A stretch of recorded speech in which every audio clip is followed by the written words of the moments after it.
Welcome to another inspiring episode of our podcast, where we dive deep into the journeys of those who walk in faith and strive to become more like Jesus and how they provide for themselves and others. Today, I'm thrilled to have Armand with us. From taking bold leaps of faith to embracing radical generosity, he shares his story of becoming a provider. In this episode, you'll hear about his childhood in a Buddhist household, his conversion to Christianity, his professional journey in sales, how he joined my inaugural C.L. Thomas Fellowship, and the life-changing decision to give away his first paycheck. So sit back, relax, and get ready to be inspired by Armand and his journey on the latest Become a Provider show. The magic button has been pressed. Welcome, Armand. Welcome to this magical time. I really appreciate you saying yes to this. I reached out to you to say, I'd love to have you on the show to reflect on moments God has provided for you, the journey since we originally connected during the very first C.L. Thomas Fellowship group. So thank you for saying yes. I still want to know why me, so I'm going to ask on the podcast so I have it recorded for the rest of my life. Why you? This is the beauty of the show, and the beauty of my work / life is connecting with others that are also eager to learn about how can we provide like Jesus to others in our life, and to walk shoulder to shoulder with fellow brothers and to see where the journey takes us. And just for the listeners, when we connected originally, how did you first find out about the fellowship? I don't remember. Do you? I definitely do. I remember seeing it um, on Facebook, and I just remember clicking it and liking it. And you know me. I just like learning. I like learning how to be a provider or a man. I guess not in the stereotypical fashion that we have now, but the sort of well balanced, like Jesus aspect. And I was like, I might as well just take a chance anyways and see what it's about. So life is full of chances, and sometimes you just need to take them if the spirit is leading you to do it, and that's kind of what I felt. Take us back to that moment when you clicked the button to apply. Where were you in your life? Like, you're married but no kids. So take us back to that moment when you said, "Hey, I want to learn a little bit more about this journey of being a man, being a provider." What does that look like in that Yeah, period of your time? I was married for 3 years, I think, up to that point, 3 or 4 years, no kids. I was sort of in between jobs, and that was just a weird place to be. So I think I was also just searching, okay, what am I supposed to be doing right now? Who am I? And all of those sorts of questions. See? And that's why you're on the podcast now, because you're a learner and you're willing to press the button just like we did here for the podcast to say, I'm going to apply to this. And that brings me a lot of joy because at the time I had quit my job to launch the fellowship, which was ironic as well. So you and I both didn't have jobs. We're in this group together talking about how to be providers, no income coming in. How great is that? That is pretty crazy. The little part about you seeing it on Facebook brings me joy because I didn't know how to recruit for it, and it's a free group, but it's something super special to me, and I wanted to pour my best into it, and so I wanted the right guys into the inaugural group, and I remember investing into a little promo video from a local video company, and I got a lot from that video just doing it because I reconnected with a mentor who actually during the B-roll was talking about taking this health coaching class at Duke, and I ended up signing up for that because I had time for it. And then anyway, it brings me joy because maybe that was part of the video you saw to click yes. Even if it's not, I'm going to tell myself that story. I guess was it with story driven? Was it with Yes. Nathan? Yes. So yeah, he's probably the one who posted it, and I clicked on his link. So a trusted person at least. That's great. That's perfect. Nathan's been a guest on the podcast too. So story driven Nathan. Shout out to you guys for helping Armand get to the fellowship and now get to this podcast star status. So I always like to share a little bit about what stands out to the guest. And part of your story that I remember, and if you're willing to share it, is that we're talking about providing like Jesus, and so that might make the listeners feel like, oh, okay, these are two guys that grew up in a Christian household, and it's just always come easy to them. Your story is not that way. You didn't grow up in a Christian household. You grew up in a Buddhist household, if I remember correctly. So tell us about the environment you grew up in. Yes, you are a thousand. Your memory is so good. Yes, yeah. I grew up in a Buddhist household, very different than I guess like a normal Christian household that you might like envision in America, especially growing up uh, somewhere in Georgia. So definitely not stereotypical at all. But I mean, honestly, my childhood and growing up was a lot. I mean, I went through a lot of the same things. I just didn't like read the Bible on a daily basis or different things of that nature. But I mean, I didn't know who Jesus was. I didn't like understand a lot of those concepts, or I had misconceptions about the Bible. Um, I would say I still had like some amount of faith because I'm a Christian now. So there's like aspects that I understood. I mean, I even went to, I don't know if you remember, but I even went to like a Catholic high school.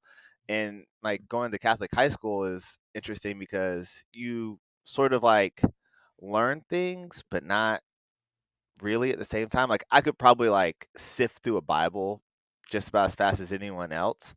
But it didn't mean I knew the Bible. I just knew how to get to like a chapter of the Bible faster than like someone who might say they're a Christian. Um, so yes, I mean, yeah, I grew up Buddhist. I became a Christian in college through a ministry called Campus Outreach. And so yeah, that's kind of how I became a Christian. Wow.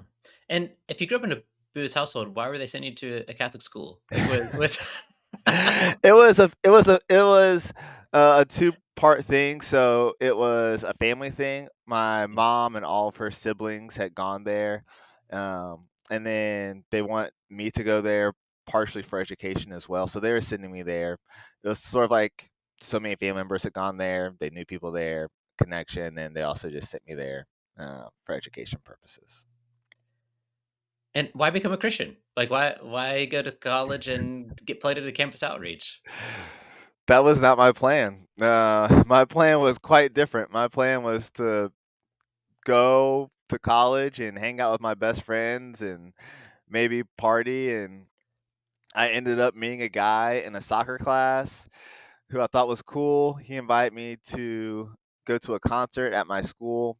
And like at my school, at it was Augusta State. It's been like three different names. Now it's Augusta University.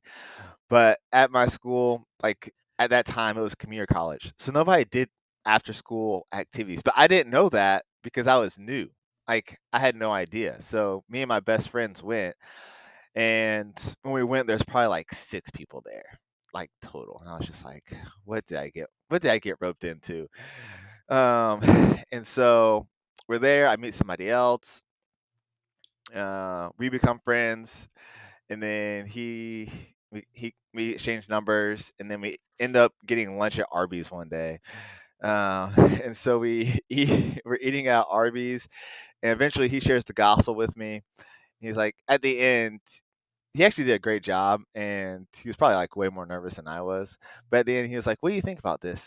And I said, "I don't know. I'm a Buddhist." uh, Did he know it's- that, by the way? Like, I don't know. Did you tell him? yeah, Was yeah, he knew that beforehand. okay. We had like some conversation beforehand about that.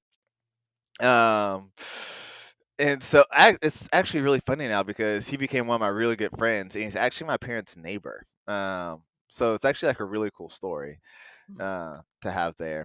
So yeah, so I mean, it was like a 9 month process of me like having people share with me, going to different events. I don't really know what my holdup was. Honestly, I think I was just very involved in Buddhism. So I mean, I was doing a lot of events, doing a lot of things. Like I was sort of like seen as like a youth leader, I guess, to some degree. So I think there's just like an entrenchment of like what I already known and was already doing. Um, but I think over time, just like reading the Bible, hearing it, having other people talk about it, being in that community, And they at the end of the school year they invited me down to this thing called Summer Beach Project. It might be called something different now. Typically you don't go if you're somebody in my position because you're going to learn more about what it means to be like Jesus and learn more about your faith. But I think it was sort of seen as like a last chance opportunity for me.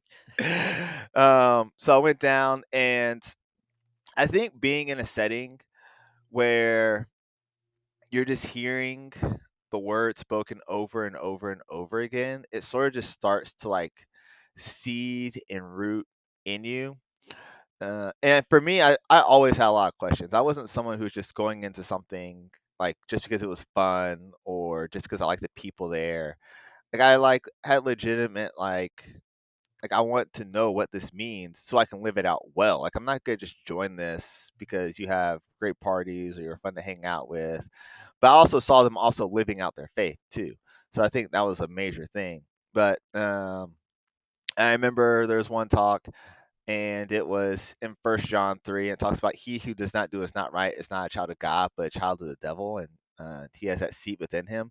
And it was one of the first times where I remember thinking that I was not a good person. My whole life, I was taught I was a good person. I could do great things. I'm awesome. But that was the first time I sort of realized like maybe I'm not good. And no one likes to be called a child of the devil. Like that's pretty much like a universally like scornful thing to say. Like you're a child of the devil. Like no one typically wants to be called that. Maybe some people here or there, but like 99% of the people I've ever met, like that's not an endearing thing to say. So when I heard that, I was like, man, I like read that and thought about it over and over again. I was like, man, like maybe I do need Jesus. I just remember being at work one day. I worked at Daytona International Speedway.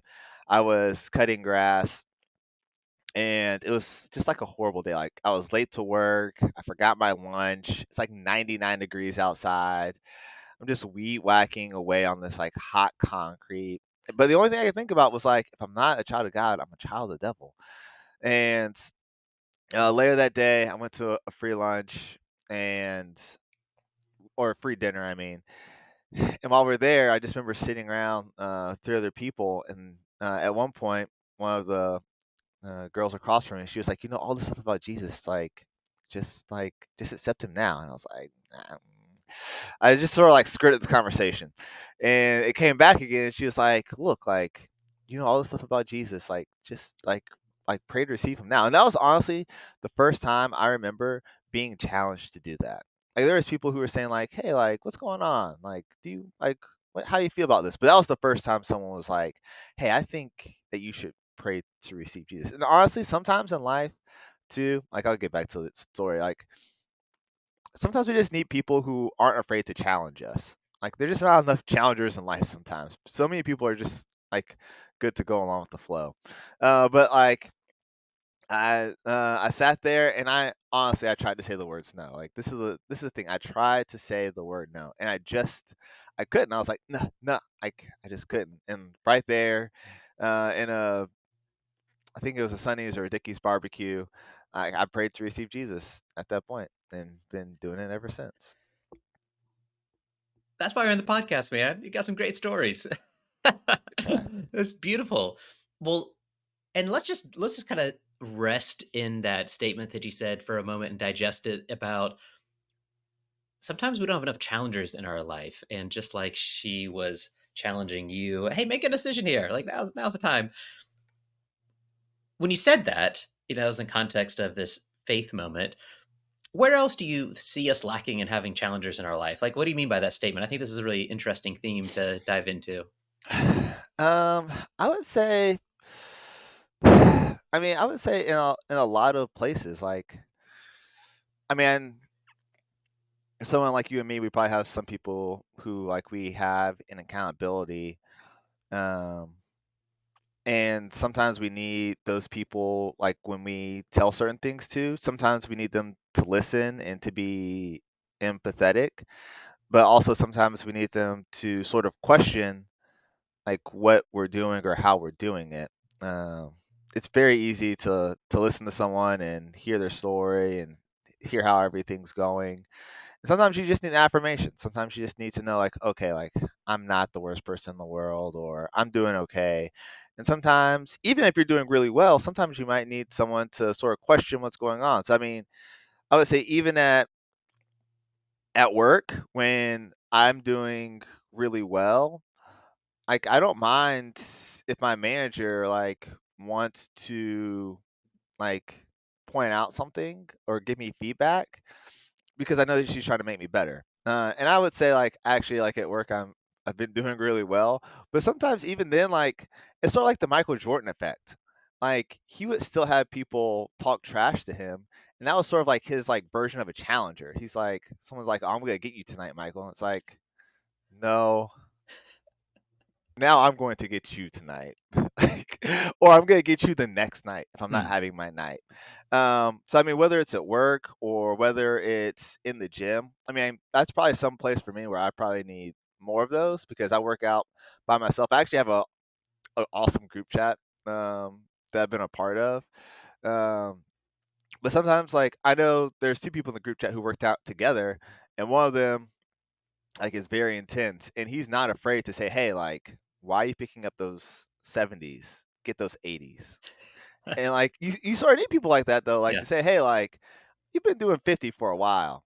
It might be time to get the 60." And some people have that internal instinct.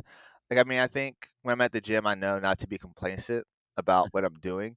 And sometimes it's just like a 1% better. Like you need somebody who's like even it's like, "Hey, like just like a little bit more." Like when I'm doing like I'm trying to think like if I'm doing like a bench press and like let's say like I've been stuck on like lifting like 135 for a while. Like it doesn't mean you have to go straight to the next 45. Like even if you put the 2.5 on there, like it's just a way of getting just a little bit better each day. And I think that's sort of like even what a challenger is. It doesn't have to be like you need to get better. It's Hmm. like, hey man, like I think like if you just do like a little bit more, like it'll be awesome. And like a little bit more over a long period of time, like 1% over a whole year is 365% better. Like who's gonna say no to that? Hmm. Yeah, and actually, it reminds me. Thank you for diving into that because it's a great subject, and it reminds me of the book Atomic Habits, which kind of that's my takeaway with it. It's like 1% better, and you're right. You know, if you just add that up, it's 365, but really, it's even more than that because it's compounding and the difference between the spread, and so it's like this amazing growth opportunity. Maybe just because we needed a challenger in our life. Yeah. And I would say one of my favorite parts about that book, and I don't remember reading the part about the book, but I remember hearing him talk about this part in the book Yeah. that's helped me in like just getting a little bit better. Um, I knew I was going to talk about this at some point, but it just came up now. Is the idea of like reducing your scope because a lot of us just have like I need to do it or not do it mentality. And there's no like in between. Like if I'm gonna wake up at 4:30 to work out and I wake up at 5:30, then like I tell myself like it's not there's no point in working out. When in Mm. reality it's like if I'm just trying to get a little bit better each day, then I just need to reduce the scope of my workout. So even if I do like if it's leg day and all I do is like squats and deadlifts and abs, that's so much better than not doing anything. Mm. And so then the next day I can go into it thinking, man, like I at least still did something. I can go and crush it tomorrow. Like I'm gonna get in when I can get in now, reduce my scope, and then move on to the next day, and not worry about like, oh, like I'm a failure. Like you're not a failure if you go to the gym even for 15 minutes, because that's 15 more than you would have done if you didn't go. Preach it. This is good stuff here, Armand. So here's a question for you. You mentioned about when you received a challenge from others and how that's motivated you. Have you been in the opposite seat recently, or does a story come to mind when you were the one challenging someone else? And if so, how did that go? I'm trying to, that's a great question. I mean, I think I do it probably more at work than than anywhere else. I mean, especially like there's like I have one guy at work named John, and he's probably I guess like one of my best friends at work. Don't want to say that. Sorry, I have other best friends at work too, but me and John are just close. Sorry, people out there. But I would say like we work to challenge each other, and sometimes you'll have people in your life like that where like you want to push each other. So, I mean, this is probably like over a year ago now, and this probably wouldn't be as close, but I was working in a territory, and then he also got put in the same territory. And at that time, I was sort of like, I'm good at my job. But I kind of like where I am. Like, I don't want anyone else to like infiltrate. And he was already like good at, like, he was really good at his job. Like, I was like, oh man, like he's coming in here. So honestly, like it made me step it up. Like, I was like, I am not, like, I don't want to play second fiddle. Like, I am going to do my thing. And we like sat like catty corner to each other. And so, like, he's like a vocal guy too. So he'd be like, "Man, I got a tour, like I booked one." And I'm like, I just put my head down and just start working. And then, and then like when I got one, I'd be like, "Hey John, guess who just got one?" And so then like I wait for the day, like I would just get in early, and he gets in early too. So I was like, "Dang it!" Like, so like if I beat him to work, I'd be like, "Hey John, where you at? Like I'm gonna beat you to the first, beat you to the first tour today." Um, and so like that's like I would say like at work, I do have people that like we challenge each other in what we do, and I enjoy that because I mean I'm also in sales, so you need something to sort of push you and motivate you because it can get like it just gets boring sometimes.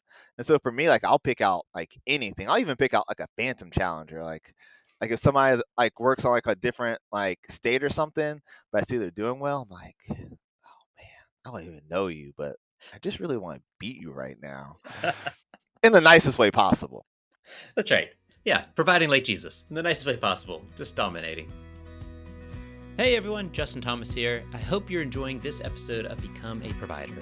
I wanted to take a moment to tell you about an exciting new ministry and an opportunity to make a real difference in someone's life. We're launching the Provider Fund through the C.L. Thomas Fellowship nonprofit. This fund is designed to support individuals by covering the cost of a direct primary care membership for 1 year. This membership will allow them to work closely with a medical provider and invest in their health, something we believe is crucial for everyone. Our goal is to raise $1,200 to fund this initiative, and we need your help to make it happen. If you feel moved to contribute, please visit clthomasfellowship.org to donate. Your generosity will provide someone with the resources they need to improve their health and well-being. Together, we can make a significant impact, and my wife and I will match any donations up to the first $1,200. So that way, we can not only give one person a direct primary care membership, we can do two. Go to clthomasfellowship.org if you'd like to donate towards the Provider Fund. Now back to the show. But yeah, I would say like the challenger relationship. Sometimes you just have someone like that. It like it works both ways like that. So yeah, I would say like at work, there's like that's probably one of the biggest examples I have of like people that I help challenge. And I'm glad you brought up work because I wanted to ask what you've learned about, how you're practically providing for your family through sales. Like, what has that journey been like in your career? And you can share as much or little about like what you're doing now, but I'm kind of just the heart of the question is what has your professional journey taught you about God providing for you? I'd just love to hear, like whether it's an opportunity that came up at a certain job, the career that you found yourself in. Just how has God provided for you in your career? Mostly that it's not about me.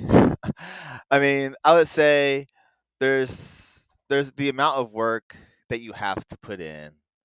Um, I mean, I would say like the biggest thing that I do is just the effort. Like as long as I put the effort in each day that I would feel is adequate.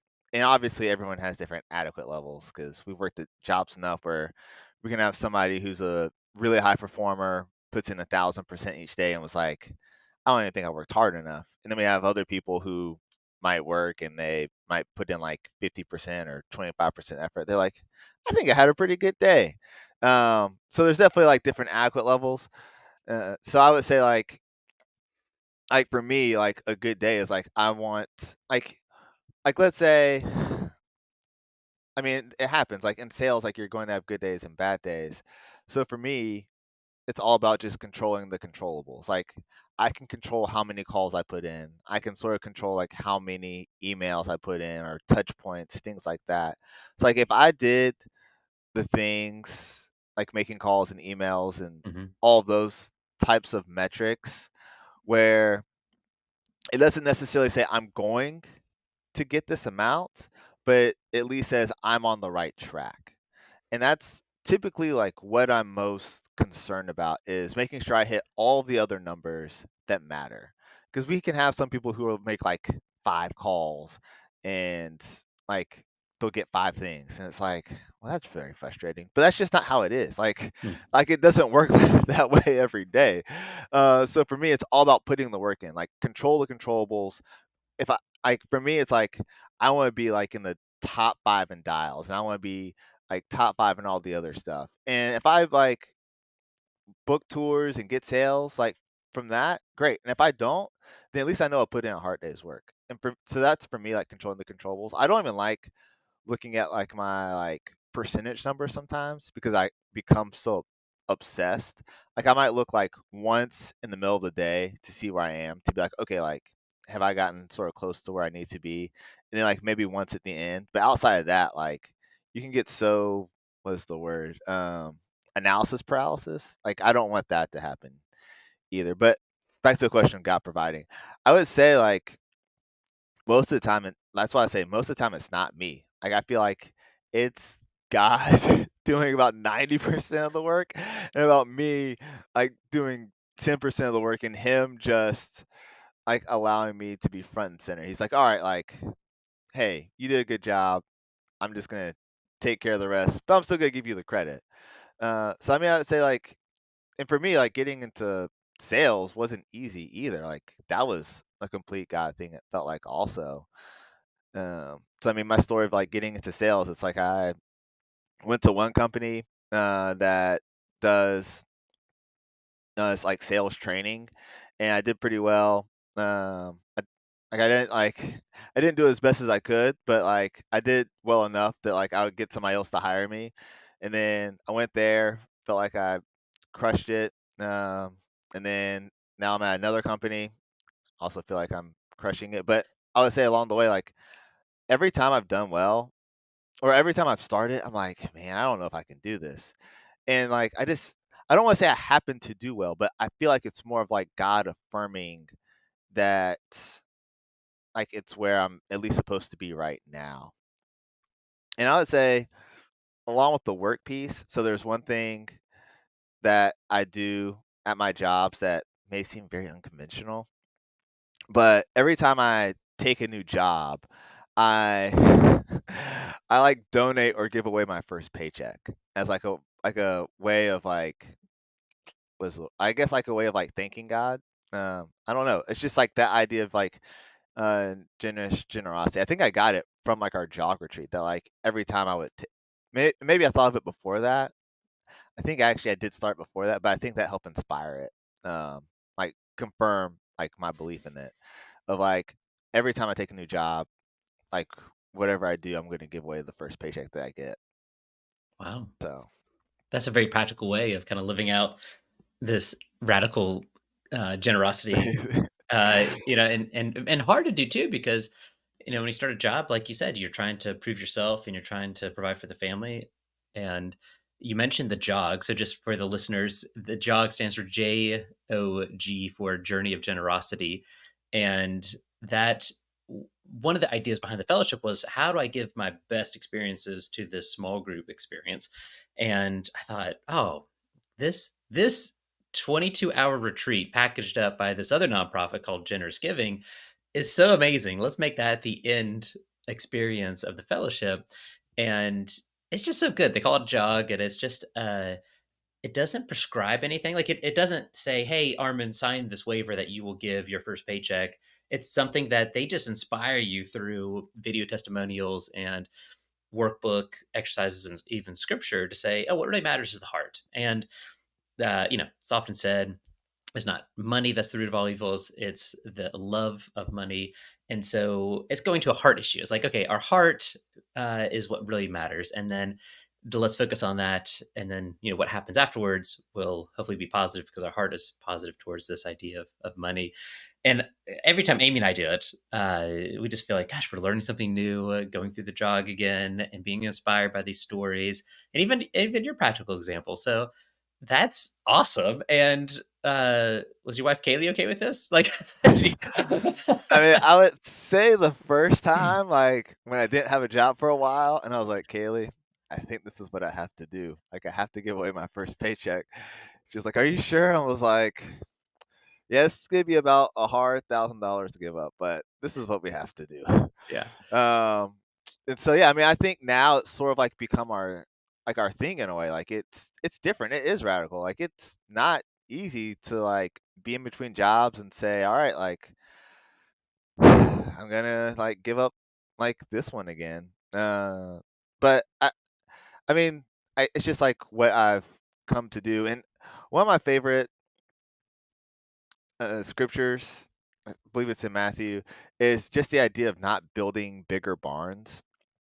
And so, I mean, it's the idea of like, hey, we have so much that God has given us, and we're like getting even more. Therefore, like we need to build something bigger to put it in, rather than like being content with what we have and what we can do with other stuff. Because if we're living a pretty good life, and then like we make a whole lot more, then like the idea of me just spending it on myself when I have so much already, like for me, like sometimes it just doesn't feel right. Like I have to do something with it for other people. And not everyone has to, but that's just how I like think and am wired. Like bring up the jog, like I would probably say everyone in our group will still remember the story of the woman giving up her chicken. She had one chicken.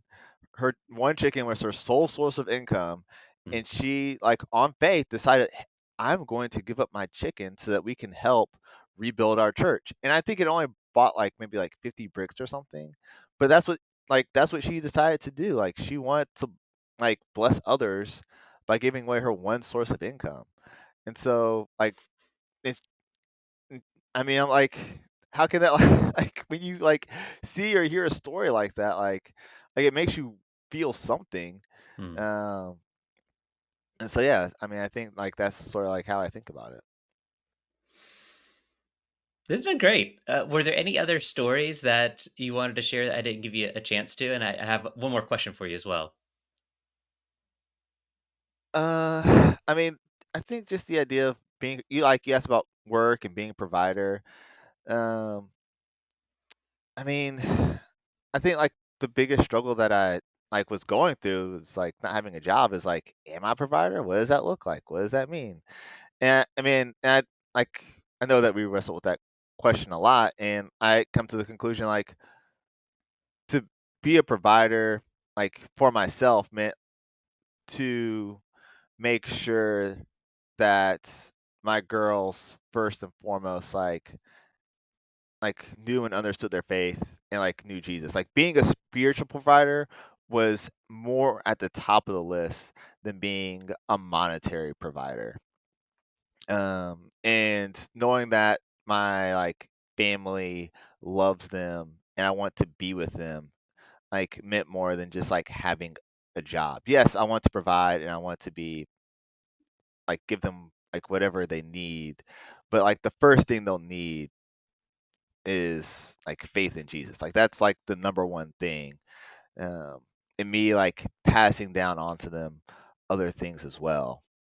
So I mean, I think that was one of the biggest things. And I think even at work too, like that's like like it sort of come out some as well. Like people know that like yeah, like I do good at work and things like that. But like I've had like coworkers over to my house and things like that too. And like when people see you outside of work, like as who you are, then it definitely like changes perspective and things like that. And that's been really cool to see.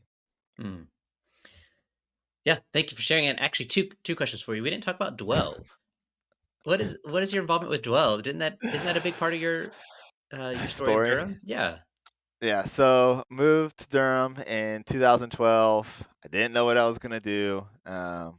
and I like wrestled with multiple decisions. Uh, so I met a guy named KJ one time, and he shared with me this vision he had of moving people into East Durham and sort of living out the gospel, essentially being friends with your neighbors and like being Jesus to them in a cross cultural way. And so I remember like wrestling with the decision like, should I do this? Should I not do this? And honestly, like I told God, like, I don't know if I'm going to do this without like, I hate giving God like ultimate. Like it wasn't ultimate. It honestly wasn't ultimate. I made it impossible. I do these things sometimes called impossible prayer lists. So essentially things that I don't think can happen that only God can do. So I made an impossible prayer list, and I was like, God, like if you really want me to move to Durham, like we gotta see some things happen. Like I need a job. Like I need a certain amount of money. I need to like know what I'm doing. I know I shouldn't say this, but like I wanted to like meet my wife and have an engagement ring, things like that. So like, but it's crazy. Like probably like 7 out of the 10 things happen. Like before I moved to Durham, I had a job. Um, God blessed me financially before I moved. Before I actually moved, I did meet my wife, not in the way that I thought I would, but we met before I even moved. But she was also doing the program too. So there's just like random things that would happen, and so I've lived still in Durham, I guess for the past 10 or 12 years, and yeah, I mean, part of it has been like getting to know our neighbors, being our neighbors' friends, or there's different opportunities. Like even right now, we had some people move across the street, and we've been thinking like where are we supposed to be? And I told my wife, I was like, I think there's like maybe like one or two more things God wants us to do here, and we have some neighbors moving across the street, and I'm pretty sure like that's gonna be the one or two more things that God wants us to do while we're still at least in our current house. I love the impossible prayer list. Is that a habit you still do? Yeah, I mean, I don't do it as often as I should, but I mean, in Ephesians 3, it talks about He is able to do immeasurably more than all we can ask or imagine, and I don't think like we. I mean, talking about challenge, bring it back to challenges before you ask me the last question. I think that's the challenge. Like, I don't know if we like challenge ourselves with God enough. Like he is the creator of the whole universe. He made everything. And we sort of like limit ourselves in what we ask for or in the specificity. Like I love like being very specific about like what I want to ask with God. So yeah, I think it is something I like still do. Maybe not often enough as I should, but I think it's something like everybody should think about. Is like I need to ask God sort of the bags, like the big hairy goals I want to do. Like don't hold back. God doesn't want us to hold back. Like we haven't even discovered the whole universe. Like go do crazy awesome things. That reminds me of your speaking of the do crazy things. Your testimonial about the fellowship. We did a video afterwards, and your quote was, "Instead of just shooting for the moon, I'm shooting for Mars now. Like this is what I'm taking away from the fellowship." So I saw it back then, and it's fun to see you live that out now. And how are you providing for yourself? So I always like to wrap up the conversations with, we've gotten to know you a little bit more. Our audience has gotten to know you a little bit more. Your willingness to say yes to new things and move and do impossible prayer lists and be it challenge as well as challenge others. So in this season, how are you providing for yourself? Well, we just had I don't know if you know, but we just had our third kid. His name is Maximus. He's 8 weeks old today. Happy, Wow. ha- happy 2 months, Maximus. So I mean, I've been on paternity leave, and so I mean, I guess providing for myself or for my family. I mean, I've been providing mostly a lot for my wife to make sure she spends time like getting herself back to normal and Mm. being with our children. And providing for myself, honestly. So there's this quote that's like on a retaining wall, not far from our church, and it says, "Health is the first wealth."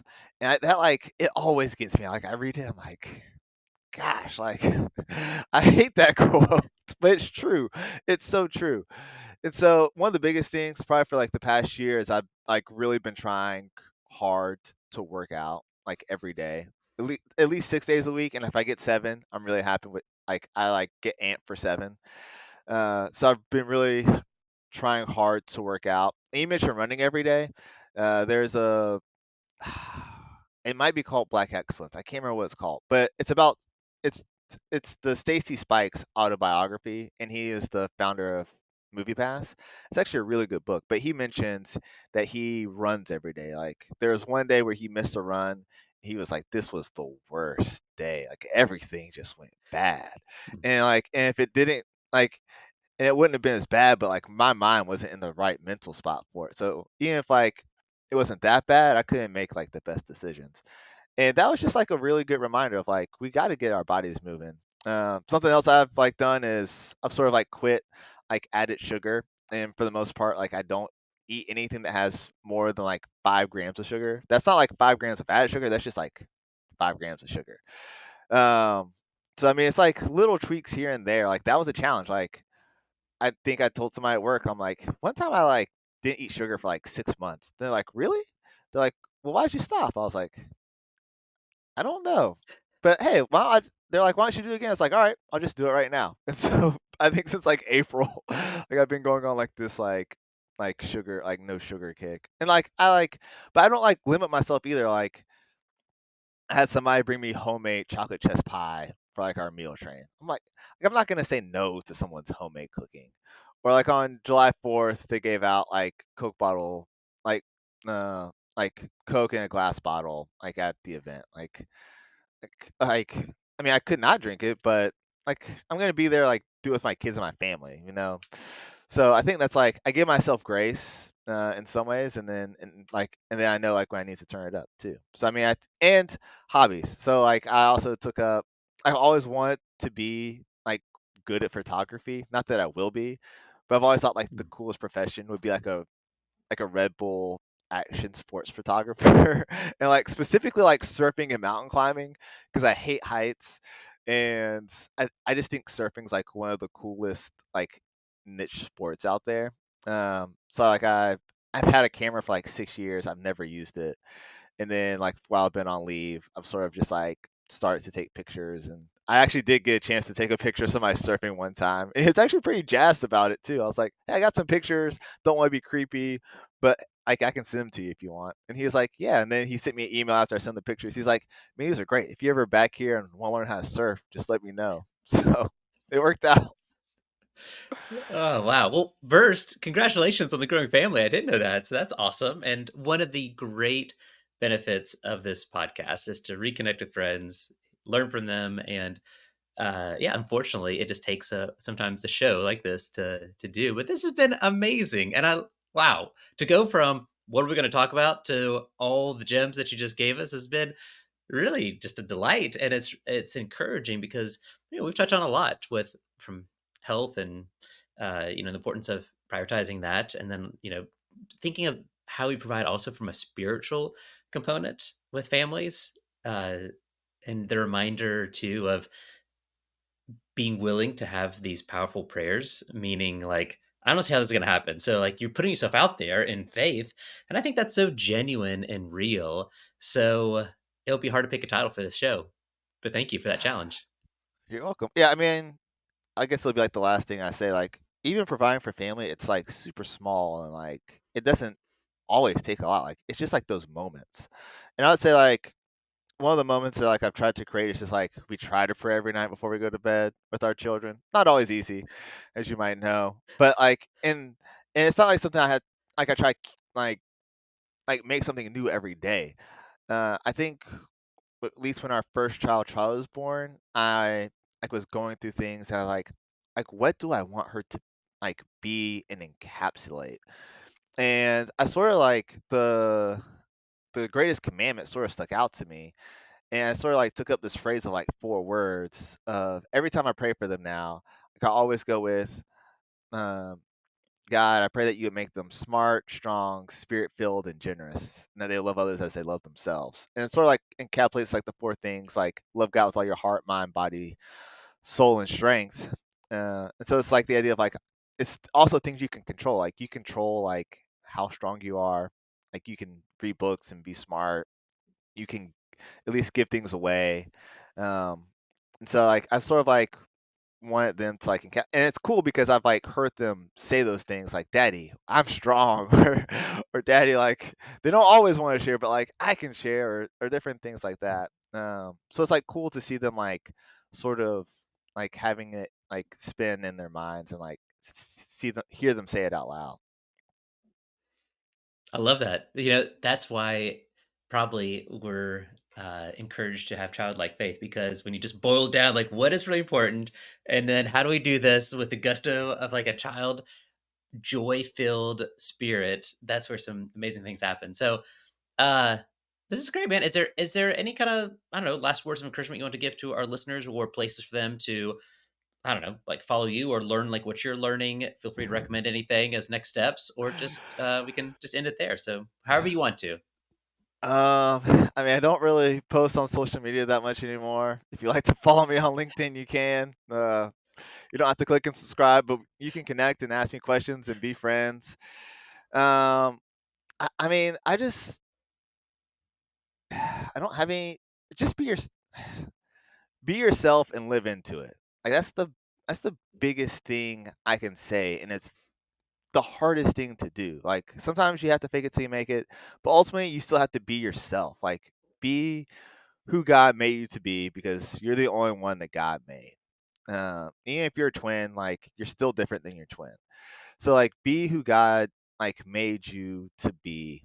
And like I guess just don't be afraid to like learn from all different types of places. So I mean or like and keep your learning like sort of just like you don't have to finish books either. I don't know. I don't really know how to end this part. Like for me, my rule is I really don't like to read like new books, and I love reading most books from people who have already passed away because there's not that much new under the sun. So the older they are, like the more likely I'm going to want to read them. Or if someone's sort of like zagging, so like someone like Cal Newport, like just go subscribe to his newsletter because it's probably one of the best. Mhm. Um, or somebody like Tim Ferriss when he has somebody really good on, like I'll listen to that. So I mean, like those are like a lot of the places I get my stuff. And outside of that, I only buy books from thrift stores, or if it's like a new book that I have to get from Amazon. Or you can use the library. The library has a free app. You can use Hoopla if you live in Durham County. It's free books. Do it. It's so good. For those that don't know Cal Newport, he wrote Digital Minimalism and Deep Work, right? Is that did I Yep. get that right? And I think he's about to come out with a new book too. Awesome. Well, as they say in the podcast world, we'll put that in the show links, and that'll be a good reminder for me to do this. Armin, cheers to you, man. This has been a pleasure. Thank you. Thanks, Justin. Have a good one, man. Thank you for listening to the Become a Provider show. If you've enjoyed today's episode and want to continue your journey in servant leadership, I invite you to sign up for my free weekly newsletter, Always Provide. Head over to alwaysprovide.org to subscribe. Each week, you'll receive insights, inspiration, and practical tips to help you grow as a servant leader and provider in all areas of your life. Before we wrap up, I'd like to remind you that this podcast is a ministry of the C.L. Thomas Fellowship, a nonprofit organization created to honor my late father, an exemplary provider. The fellowship is dedicated to providing free resources that inspire parents and leaders to emulate Jesus as a servant leader and provider. Your support helps continue this important work. If you found value in today's episode, please consider sharing it with a friend or leaving us a review on your favorite podcast app. Until next time, remember, we're all called to be providers. Let's make a positive difference by serving others. Keep blessing and protecting.